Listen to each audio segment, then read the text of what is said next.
Alors salut tout le monde, aujourd'hui on va faire un petit aparté sur la misdirection et je vais vous apprendre comment utiliser certaines techniques de misdirection pour pouvoir effectuer vos techniques avec plus de facilité et en particulier comment avoir un impact plus important sur votre spectateur.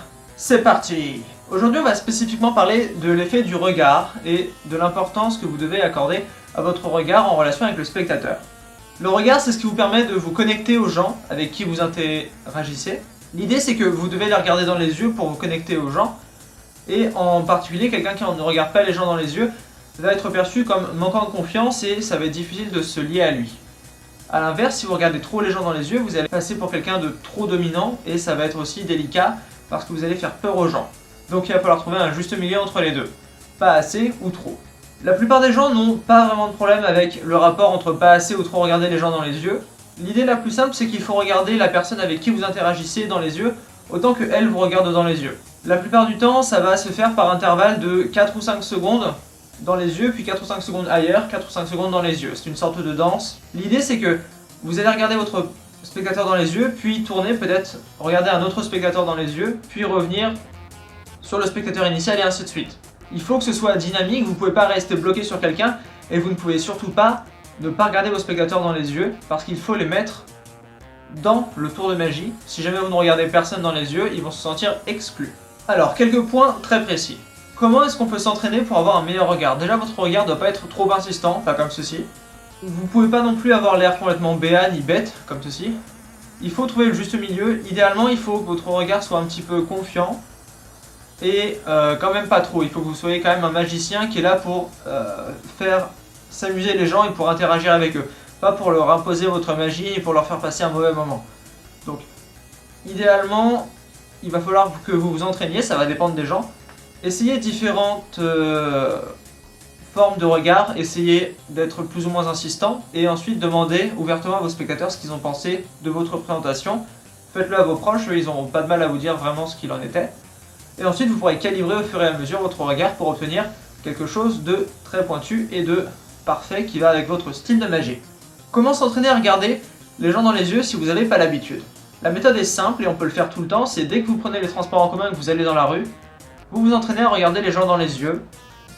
Donc souvent on va les regarder, eux ils vont pas nous voir, ensuite ils vont lever la tête, et là vous ne détournez pas le regard, vous les regardez dans les yeux jusqu'à ce que eux détournent le regard.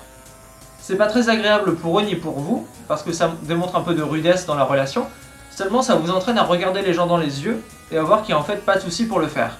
Ça va vous permettre de prendre de l'assurance et au fur et à mesure vous pourrez regarder les gens dans les yeux et savoir quand est-ce qu'il faut détourner le regard pour pas paraître trop rude et quand est-ce qu'il faut soutenir pour montrer de la confiance. Un point de vue relativement important, c'est aussi le fait que si jamais un spectateur commence à se désengager du tour de magie ou à perdre intérêt, vous pouvez le regarder dans les yeux pour le ramener subtilement sur l'action qui se passe. Il va voir que vous le regardez et donc il va être ramené dans l'action et se reconcentrer. Alors, comment est-ce que vous pouvez utiliser précisément votre regard pour amener une misdirection? C'est plutôt simple. On a des neurones donc dans le cerveau qui fonctionnent explicitement quand quelqu'un nous regarde. Ça va nous inciter à regarder la personne justement qui nous regarde. En particulier, si jamais vous êtes en train de faire un tour de magie et que vous allez faire un mouvement délicat et que vous voulez que le spectateur vous regarde dans les yeux, vous avez juste à faire une pause, plus bouger les mains, le regarder dans les yeux. Il va lever les yeux, vous pouvez faire votre mouvement et ensuite vous continuez le tour comme ceci.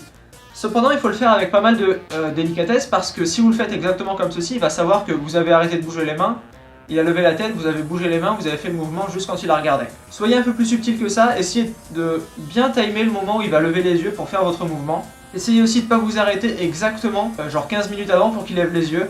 Essayez d'amener ça naturellement, ça va demander de l'entraînement mais c'est tout à fait possible. Là où ça va être aussi intéressant, c'est que si vous avez le lead, c'est-à-dire si vous êtes meneur, comme c'est souvent le cas si vous venez faire un tour de magie, les gens vont regarder là où vous regardez. En particulier, si vous regardez sur la table ou ailleurs que sur vos mains, les gens vont souvent suivre votre regard, ça va vous permettre de détourner en fait l'attention du paquet pour faire votre mouvement.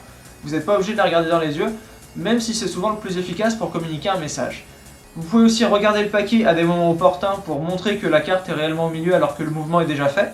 Vous pouvez aussi regarder directement un autre spectateur pour que tout le monde concentre son attention dessus, pendant que vous faites autre chose directement à l'opposé. L'idée, ça va être non seulement de détourner l'attention, mais aussi de l'attirer là où ça devient intéressant.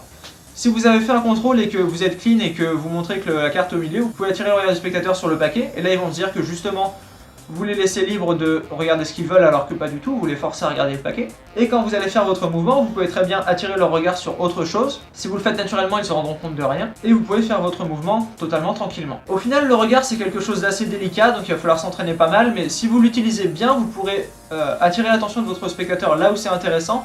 Et en particulier, vos tours auront beaucoup plus d'impact. On fera une autre vidéo plus tard pour parler du relationnel, c'est-à-dire comment est-ce que les gens vous perçoivent selon votre regard, selon l'intensité que vous mettez dedans. Pour l'instant, travaillez sur tout ça, continuez à faire de la magie. Vous avez le blog en dessous, vous avez la chaîne avec les vidéos qui sont d'un côté, je ne sais jamais lequel, et aussi en dessous. D'ici là, continuez à bosser, je l'ai déjà dit, et à la prochaine.